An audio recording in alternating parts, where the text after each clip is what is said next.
I'm hoping that wasn't where I started it from. There we go.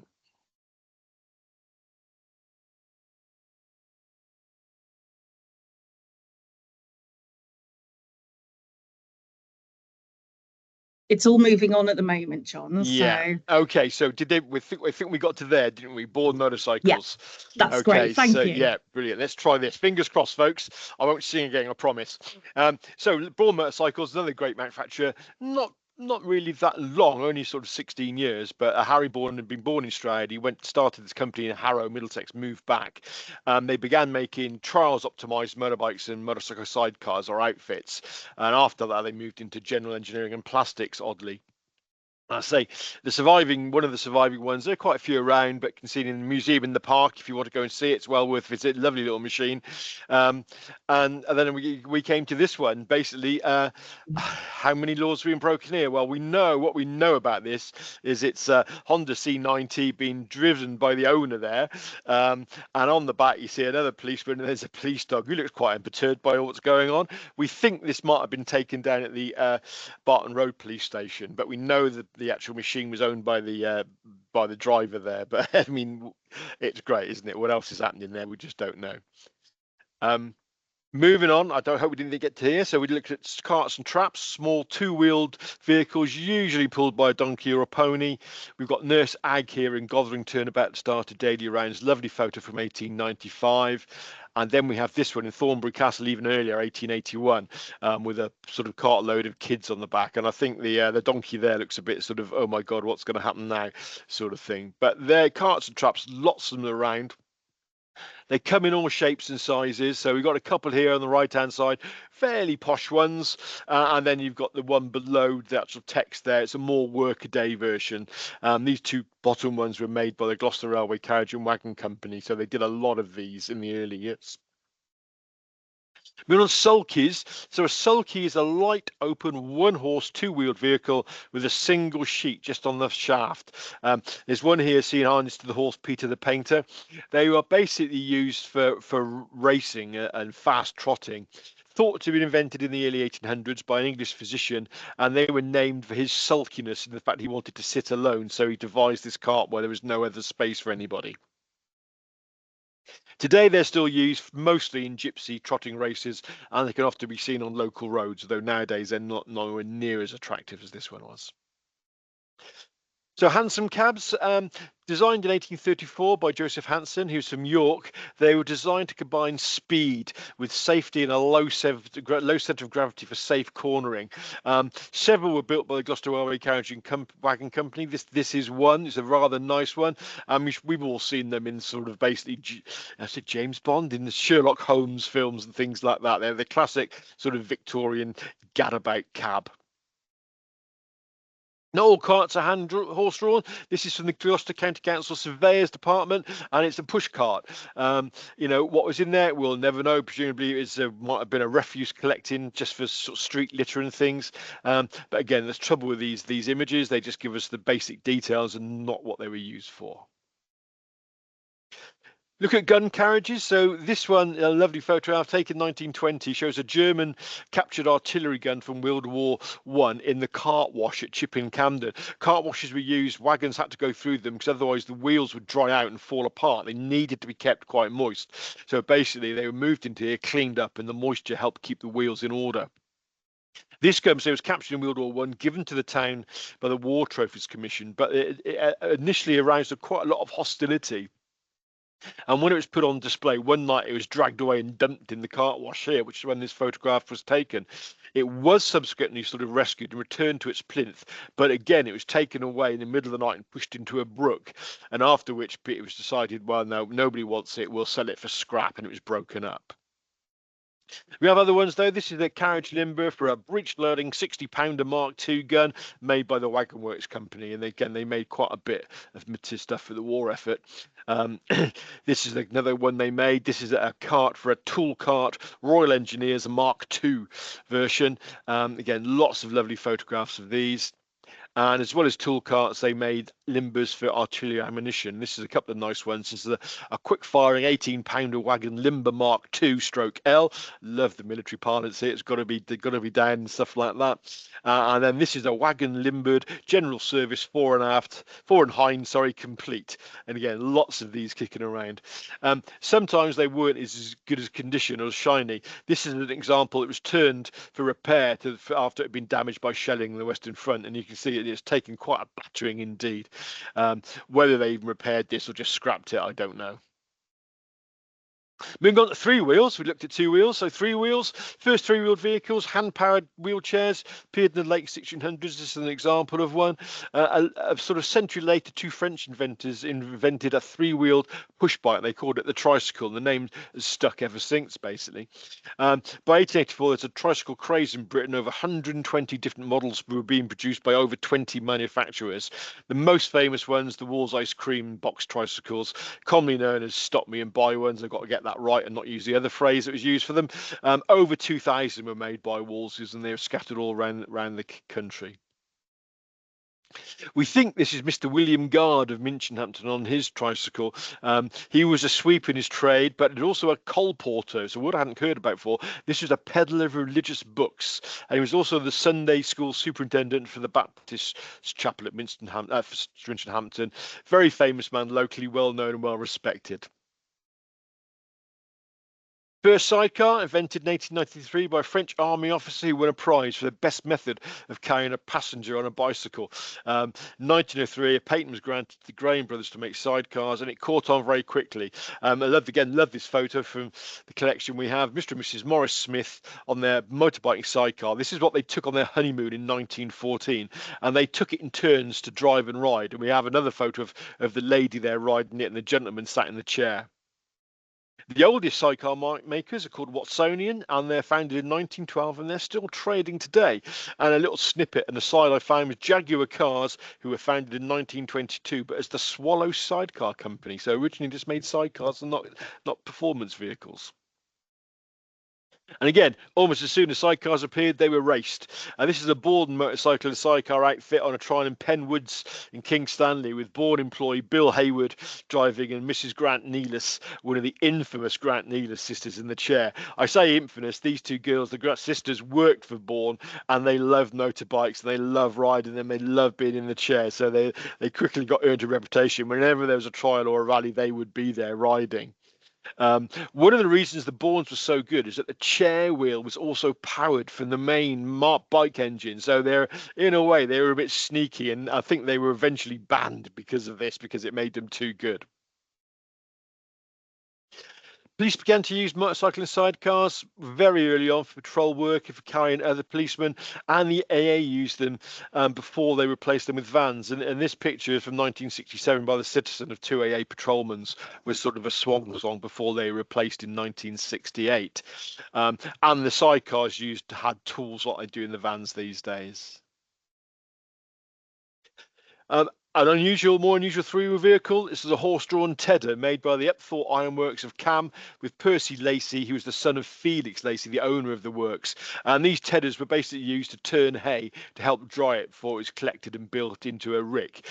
They're still used today. Nowadays, they don't tend to be sort of horizontal rotary ones like this. They tend to be, vertical ones. They tend to be horizontal wheels turning. But this was an early one. But I would imagine it'd work quite well.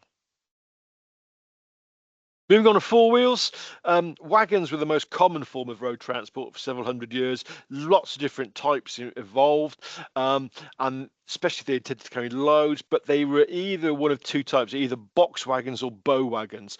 Carriages and coaches also came in multiple sort of shapes and designs. We'll look at a few of these. Again, this is the Gloucester Railway Carriage Company, and this is a classic one of their four-wheeled wagons. But they also built sort of ambulances and artillery limbers for removal wagons.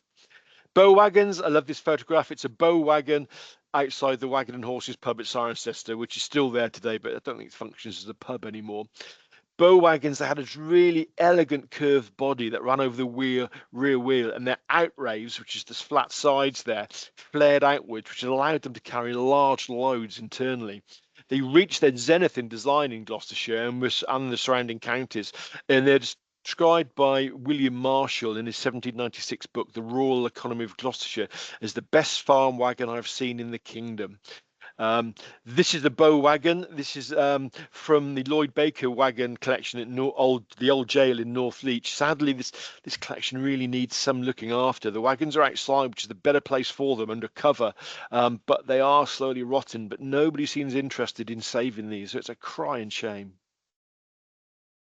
Box wagons, these had simple, as the name suggests, box-like bodies with simple vertical planks for the outraves.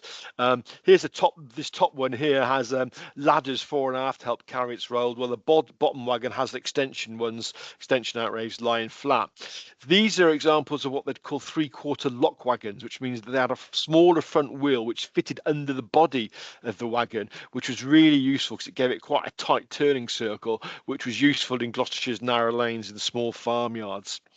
These wagons became more common in the twilight years of horse-drawn farm wagons, basically because the skills needed to build bow wagons declined and the cost of building bow wagons increased. So box wagons became more and more popular. Urban horse ones. I love this photo. We've seen it before. It's the horse-drawn delivery wagon of Bagginson's College grocery stores and St Paul's Road in Cheltenham. It's still a food shop, by the way. It's a chippy, actually, I think. Wagons for urban purposes tended to be smaller and less robust than the rural run, simply because they hold smaller, lighter loads over busier paved roads. So they needed a different sort of design. They were cheaper to buy, and there were fewer specialist types, but they almost always had advertising for their owners, as you can see on the side here. I like this one. These are removal wagons for Archer Cowley and Company of Oxford. They often built 3 or 4, and they might be towed along by just a traction engine, which we'll look at later. But I look at the bottom tagline: if you are moving, ring up 0397. What a great thing. Nowadays, it's not quite the same, is it? But here we see a wagon contributing to its own demise, really. This is W. Hall of King Stanley carrying the finest American petroleum. And little did they know, probably, that this sort of thing was going to take over from the horses. Stagecoaches. So before the railways, coaches were the main way to treat people to travel long distances, and had been for over 200 years. There was a big network of routes, and this is a stagecoach outside the White Hart Inn in Winchcombe, circa 1870. This is well into the twilight years of coach travel, and most places had lost their stagecoaches by this time. But one of the reasons was because essentially Winchcombe wasn't reached by the railway until it was the 1920s, I think. So they still needed these wagons. And quick aside there, the passengers sat all on the roof. These are outside passengers. This was cheaper tickets, but you were exposed to the weather, and it was your own fault if you fell off, and they wouldn't stop to collect you again. Horse buses as opposed to stagecoaches. So these were more common in urban and suburban areas. This is a horse bus in Lansdowne Road in Stroud, 1910. These could carry more passengers with better seating, although they weren't covered at this. They were uncovered at this time. They were called omnibuses, as they called at all stops, omni meaning everything. And they were also used as private hire. So this is a Chalford Parish Council enjoying an outing to Bybury outside the Swan Inn there. And they probably find it a lot easier to park there than they did today. It's a nightmare today, but live and learn. Motor buses. So the first motor buses were actually steam powered. This is a Clarkson steam bus of the Cirencester and District Motor Omnibus Company, which ran routes between Lechlade, Fairfade, and Cirencester from 1904 until the First World War. And the vehicles were made at the Emulsion Works, Chelmsford, and they used paraffin as fuel to heat the water. These usually were single deck, but this one's got an upper deck. They had 14 seats and were marketed as being entirely free from smell, noise, and vibration. Well, being paraffin fueled, I don't think that's true, but lovely picture anyway. I love this one. This is the GWR bus number 16. It's a 20 horsepower Mills Daimler standard double deck 018/16 RO bus at the Grove in Chalford circa 1905. The GWR had a network of bus routes which interlinked stations, some sort of daft ones really, because this one went Stride, Brinscombe, Chalford. Well, they all had their own stations by this date, so quite why they needed the bus, we don't know. But more popular, perhaps in many ways, were the shower banks, typically used for works outings and that sort of thing. The shower bank's different from buses in that all their seats were benched in rows and had doors on either side, used for, say, large parties for excursions usually. And from these, I think you can argue that the modern coach grew from them. Buses came in two main versions, single decker and double decker. This is a single decker bus, one of 11 made by the Wagon Works for the Gloucester City Corporation. It was a Thornycroft type BC normal control chassis, and it seated 26 passengers. Basically, the company bought in the chassis and engine, and they built the coach body on top of it. This one, I like this one. This is bus number LHY 936. I think it's a Leyland Titan TD3 double decker. I'm sure there are bus people out there who are going to correct me on that. That was the nearest one I could find that identified it. But it's coming out of Treadworth High Street and turning onto the Stride Road there. And it's the number 3 bus service around St Barnabas Church via Finley Road. So again, Gloucester had a great network of buses in the past. This lovely shot, courtesy of the museum in the Park Stride, shows evacuee children embarking on Stride's red and white bus company vehicles outside Stroud railway station in 1939. You see the assortment of bags and sort of cases that the children had here. And the company was based in Chepstow, but it began in Lydney in 1921. And it was mainly a forest service, but provided services in Monmouthshire, Gloucestershire, Glamorgan and Grant Valley. So it was quite a busy company. And we know that the man in the centre of the picture here is Leslie Grimmett, the area manager. And I think that central bus there is probably this one. It's CA registration CAX 395. It's a 1938 Albion Valkyrie Duple 32-seat coach. And that picture comes from the Red and White Bus Company website. Thank you for them for letting us use this. Moving on to motor cars, from the 1900s, cars being introduced rapidly in popularity. This is Dr. Foster. Yes, he's the same man, Dr. Foster, in his Georges Ricard Leponi Automobile Voiturette, 1903-1904. A one-cylinder 700cc engine producing 4.5 horsepower at top speed of 31 miles per hour. But a range of 62 miles on one tank. It's made a sort of a 35 mpg, so that's pretty good. And we know that the registration then AD31 meant it was the 31st car registered in the county. By 1921, AD 9999 had been reached, so it shows you how the popularity of cars exploded. This one here this is a Coventry Climax. It's a 4-seater side entrance tonneau. One of the early things about these early cars, they had lots of different names and they meant different things. And nowadays we've lost them. This was owned by Charles Apley, the woolen manufacturer, Rodbrook Court, in 1906. We know from its actually vehicle registration data, it's royal blue in colour with primrose lines and primrose coloured wheels. These registration numbers were often reused in the early days, and we know this one was used twice on earlier cars owned by Appley and were used on 2 other cars subsequently before the registration was cancelled. This is Mr. Bolland. We think he's the chauffeur on a 1907 Straker Squire CSB model. This was a French car, Cornell Saint-Beuve, hence CSB, built under license in Bristol. And sadly, we can't see the registration number, index number for that. Otherwise, we'd find out a bit more about it. Like motorcycles, as soon as cars appeared, people started to race them. This is Hill Trials. This is the 1932 London to Gloucester trial. And there are still several important trials that take part. Less muddy is this one. This is the 1921 Arrol Johnston Saloon Tourer. They were Scottish car makers and credited with making the first automobile in Britain. This was advertised as an all-weather car. So it was a light saloon with a soft top up and then a touring car with it down. So again, same car, 2 different types. Amazing. It's outside the Fielding and Platt Works in Gloucester. We think the man is either John or Jack Fielding, but we're not sure. Some treated the cars less respect. This is a 1985 Stuntorama demolition derby, unknown location. Looks like Gloucester Park, but it might not be. Probably has something to do with Gloucester's very own stuntman Dick Shepherd. And what I like about it is look at the safety protection there, hay bales or straw bales, and you sometimes just make out a thin rope, and that's it. Today that'd be nowhere would that be allowed, far too dangerous.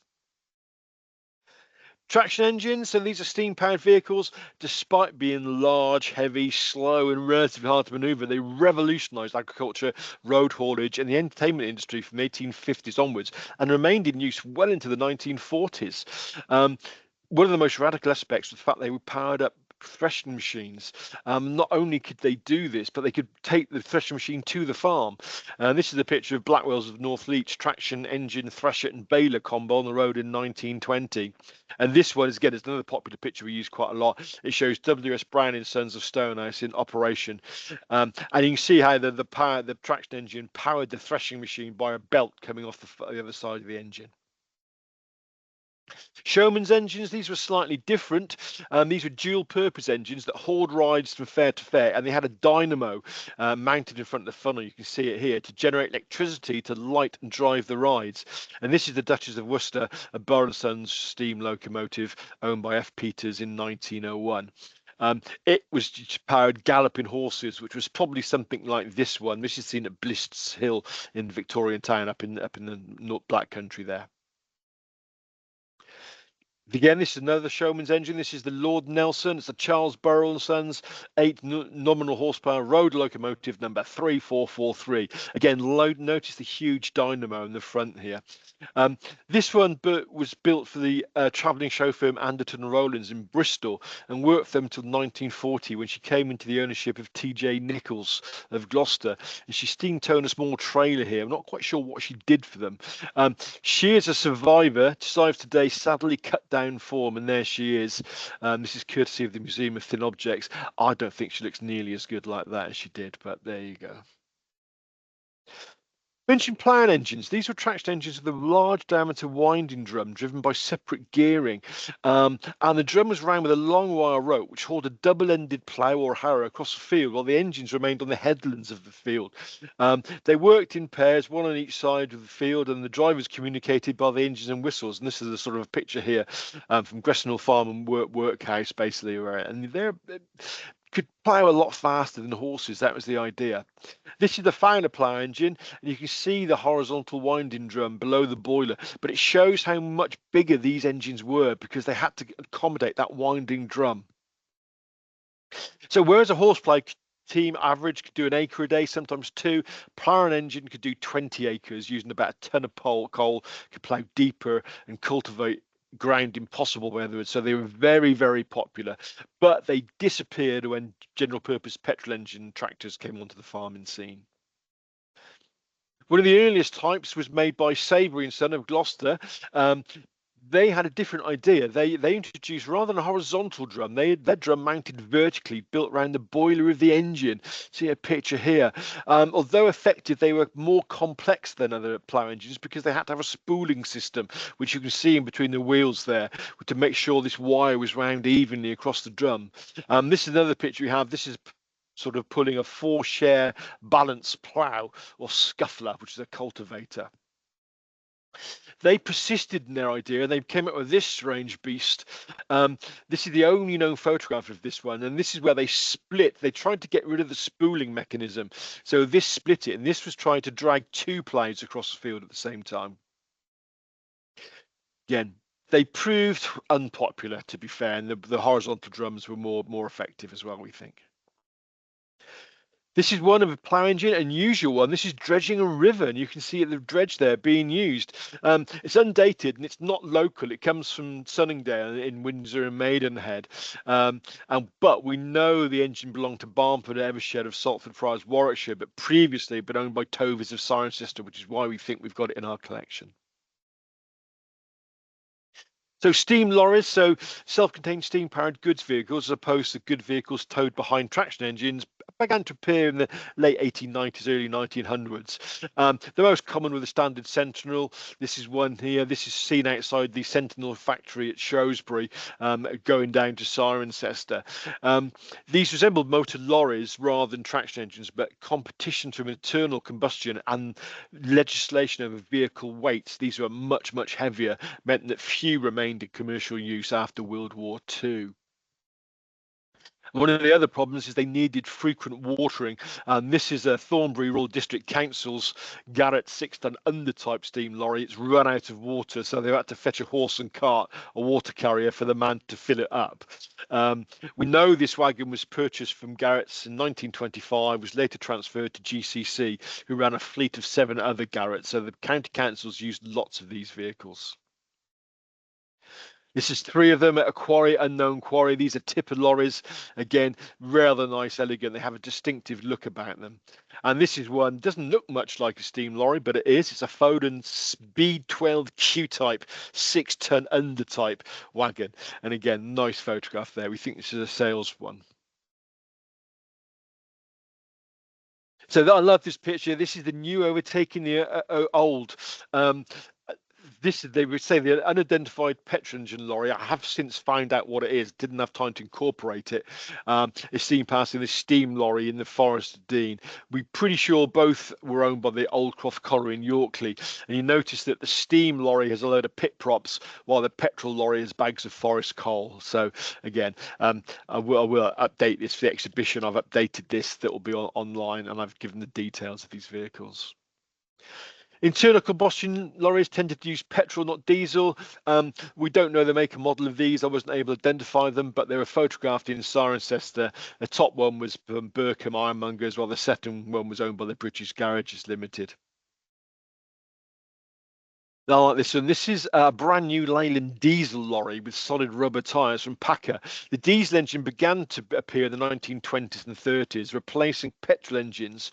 Had superior efficiency and better power for long distance, but it made the lorries larger as the diesel engines were bigger and heavier. Of course, that's a route we've gone down ever since. But again, it's a real nice picture, that one. Workaday lorries, couple of lorries in the builder's yard. This one is from FWF during the yard at Chelford. Both are what they call drop slide types, and the first line in the foreground appears to have a stud wall aboard, I think. But again, this is what we know the classic lorry is capable of doing. And I like this one. This is from Wycliffe Motors Garage, Stroud. Wycliffe are a big local firm, and this has got new Morris lorries for Stroud RDC. The first one is a drop side lorry, where the other ones are the classic old dustbin lorries. Again, totally different from what we see today. Tractors, they began to appear in America in the 1890s. Unpopular at first, petrol and paraffin tractors began to catch on. They became smaller and more affordable. And by the 1920s, gasoline ones, petrol ones, become the norm. Diesel tractors didn't really appear until late 1950s, 1960s. This picture shows WG Bridges Tractors, one of the first dealers in the county, with a couple of, I think they're international tractors, but there is a bit of doubt on that one. And then this one picture is just a recuperating soldier driving the tractor in World War One. There was a tractor pool in World War One, owned by the county, so you could actually arrange for tractor to come and do your harvesting, ploughing, etc. Looking at quick specialist road transport, this is a forwarder attached to a traction engine. So a forwarder was basically used to carry tree trunks, and basically they had wheel axles could be moved along a central spine to lengthen or shorten the overall wagon length, enabling the wagon to take different loads. They were quite popular. There are a lot on our roads, has to be said. This is just 2 pictures, one towing at least 2 trailers. There might be another one behind it on the far picture. And then you've got a diesel lorry doing the same sort of thing. So again, quite popular and sort of still used today, although they tend to cut the trunks up on site nowadays. Fire appliances, tended to use straight box carts, basically specially designed ones. They were usually had steam-powered water pump, boiler, hoses, and a coal box. And again, we've seen these pictures before, but they are magnificent photos. They really are. First self-propelled fire engine built by the German firm Magarus. This is a model. I couldn't find a real picture of it, but it's a faithful model. It was steam-powered and used the water pump that pumped sort of powered the boiler to also drive the vehicle. But of course, they were soon quickly superseded by petrol and then diesel fire appliances. This is a picture of the Tewkesbury Fire Brigade around World War II, and they were obviously much faster and get to fires quicker than anything else could. Low loaders, specialised trailers for transporting heavy or oversized roads. This is a bit of a fuzzy image, sadly, but it shows, I love it. It shows a North British locomotive, 280 locomotive being lifted on or lifted off a low loader. And it's drawn by a traction engine. So we think it's taken at Glasgow, where the company is based, but we're not sure. We only think that because of the crane you can see on the beam there. But you can imagine the weight of that train being pulled by one traction engine. Incredible. Although it looks like, if you look at the back, there might be a pusher at the rear. I'm not sure. Quick mention about roads. The lovely Victorian quote: Roman roads were built to endure millennia. We, with all our steam and iron, seem to struggle to match their permanences. How apt is that for today? Hey, spot on, isn't it? But I'll just briefly see it because we're going to look at some road repairs. Roads, two types: country roads with what they call plain macadam, broken stone with slight camber. Urban roads tended to be mostly cobbled, but plain macadam was not ideal because it could break up very easily. So from about 1905, tarred macadam, which was macadam mixed with carb, began to appear, spread into country roads in the 1930s. Tarred macadam prepared in large plants and transported where it's needed, but here the use of steam lorries was good because the steam could actually be used to heat it to make it soft enough to work with, which leads us nicely onto steam stroke road rollers. These were essentially traction engines with two large smooth driving wheels or rolls at the front, and these are two from Stroud UDC. And once the macadam had been laid, it had to be rolled, ideally in the back and forth motion. Originally horse rollers were used, but by the 1900s steam rollers were introduced. They were much faster and could roll the tar quickly while it was still hot. County councils built huge fleets of these. This is the Gloucestershire County Council at the barracks in Gloucester with their fleet of Aveling and Porter steamrollers. Many were still in use into the 1960s, and a few were actually still being used in the 70s, which is probably why today, if you see a diesel-powered roller, you'll still nickname it a steamroller, not really called anything else. Not sure you'd want to stand on this one. I couldn't resist it. A lovely photo of another Aveling and Porter steam. Interestingly, the Aveling and Porter design was a rampant horse logo, derived from the White Horse of Kent, which is where. And I wonder if Ferrari realised that before he adopted the prancing horse from his sports cars, because it's pretty similar, isn't it? Loved by lorry drivers, white van men, and late night revelers. Mobile catering vans are common sights today. And this is, again, a lovely one: hot fish and chip potatoes at a fair in Cirencester. Again, based on 3/4 box wagons, these use coal ranges to heat frying oil, and the smoke here indicates that cooking is underway. So, anybody fancy a portion of chips? It's got to be lunchtime now, isn't it? We are dragging on a bit. Military vehicles, again, Wagon Works built lots of them. They built railway wagons and carriages, but they produced road vehicles. And this is a couple of ambulance wagons, the Ambulance Wagon Mark 6. Again, they built several of these. They built them from the Boer War onwards as well. In World War II, they actually made Churchill tanks, which are officially Tank Infantry Mark IV, bracket A22, close bracket Churchill. And there was one of the only two factories that made complete tanks rather than just made components. The other factory was Newent Chambers & Co in Sheffield, which is where the design originated. 1942, Queen Mary visited the factory in Gloucester, and en route, her car was preceded by one of the company's Churchills, no doubt doing the road quite a bit of damage occasionally, I think. Father Christmas, this is a lovely little one outside the Lamprey at Westgate Street in Gloucester, when Father Christmas went to Standish Hospital to give out presents for the children. The presents were all in the big cracker. The sleigh was a decorated two-wheel trailer towed by a car, but it did have two wooden reindeer on the tow bar. It left the Lamprey at 9 a.m, then made two refreshment stops at the British Flag Inn on Southgate Street and the Morning Star in Hardwick after it reached Standish Hospital, where Father Christmas, probably half cut, toured the wards handing out presents. Great little photo from the citizen there. Road accidents happening as long as vehicles have been rode. This is one from 1929 with a motor Laudette It's very difficult to find out what exactly these types are. WD Bridges instead of Cirencester, the bridge company that crashed on the Cirencester Road while going to returning the party of people who bought them. No one had any injuries, but notice that front wheel totally torn off there. And this is a Pickford's Oxford traction engine, lost its brakes coming down Long Compton Hill while towing a few furniture removal vans. It subsequently ran off the road, hit a telegraph pole, and rolled over, and unfortunately killed one of its crew there. Again, being heavier than standard traction engines, steamrollers often had mishaps. This is a picture of Priory Road in Cheltenham, 1922, where the roads collapsed into an old well as the steamroller went over it. It was rescued. Okay, and you see it's another Aveling and Porter type. And again, tipper lorry here, overturning Stroud Road building site, probably due to the load becoming unbalanced. It was tipping out gravel. I couldn't resist one. I sneezed as though I just played in through these gardens. We know it happens too frequently. Vacuum cleaners, you might think, hang on a minute, what's he put this in here for? But the Wagon Works also built vacuum cleaners on Hubert Cecil Booth's principle. The first house ever to be vacuumed, I'm reliably told, was St Catherine's Manse, the vicarage on London Road. And given the size of the connector at the front, I hope they kept good hold of the cat, but I suspect the hamster was never seen again. And these would be hauled to the house, the engine would be started, the hoses were in the box, and you would take it through and hoover the house. But as we all know, subsequently Booth lost out to Mr Hoover, hence the name Hoovers. Couple of one wheels, keeping with the song. Coming to the end of the talk, this ultra caption is a one-wheeled carrette, which is similar to an open-top sedan chair made by the Gloucestershire Carriage Works. 1903, they were very popular with the Crown agents in the colonies, but not so much over here. But I love the chaps here, I love the tashes and everything, brilliant. And found about an hour ago, literally, it's not January 1985, a tandem and a Sinclair C5. Do you remember those? And if you do come to our open next Saturday event in the August, it's we'll have a look at a moment. There will be a real live C5 here. One of our staff members has it. And at long last, that's bringing you to the end of the talk. Not too bad.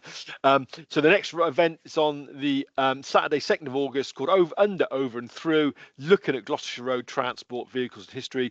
Got a great talk, Life in the Bus Lane, a social history by Dr. John Chandler, which will be brilliant, and a film from Kate Peach showing vintage transport in Gloucestershire. As well as that, we're going to have a Stagecoach Heritage bus here. Well, at least hopefully if it can get around the other turning, because London Road, by the way, at the moment is closed. You can't get into Alvin Street. So if you are planning on coming on Saturday, please use the Kingsholm entrance side. As well as the Stagecoach Heritage bus, there's going to be a Sinclair C5 I just mentioned. We'll also have Gloucestershire Highways team here. And also representatives from Stagecoach, so can have a chat with them about Stagecoach and various things. Also, of course, going to have document display, free refreshments. The Family History Society are going to be on hand to help you with family things. And I'll finish before I hand back to Jem with our next Secrets Field talk, 27th of August. It's got a family history secret. Can you keep it? And it's going to be looking at our family history records. And on that note, Gemma, I'll hand back to you. Marvellous. Thank you so much, John. I'm so glad we managed to get through that second half. I'd like to thank all of you for coming back. We really appreciate it. Just to say that this recording will go up on YouTube and you'll get the link, hopefully without all the bits in the middle when we're trying to get things to work. Anthony Yates just wanted to mention that Black and White Motorways were a Cheltenham-based company. Yeah. Running, I think I've just missed the end off, I think saves running coaches. Yes, absolutely. Other than that, I'd just like to thank John Putley as always, and to everybody else for attending. We will hopefully see you next month, and please do come along to our next event as well. Thank you very much, everyone. Bye-bye. Thank you, everybody. Cheerio. Thanks. Sorry for the issues. Cheerio. Bye-bye.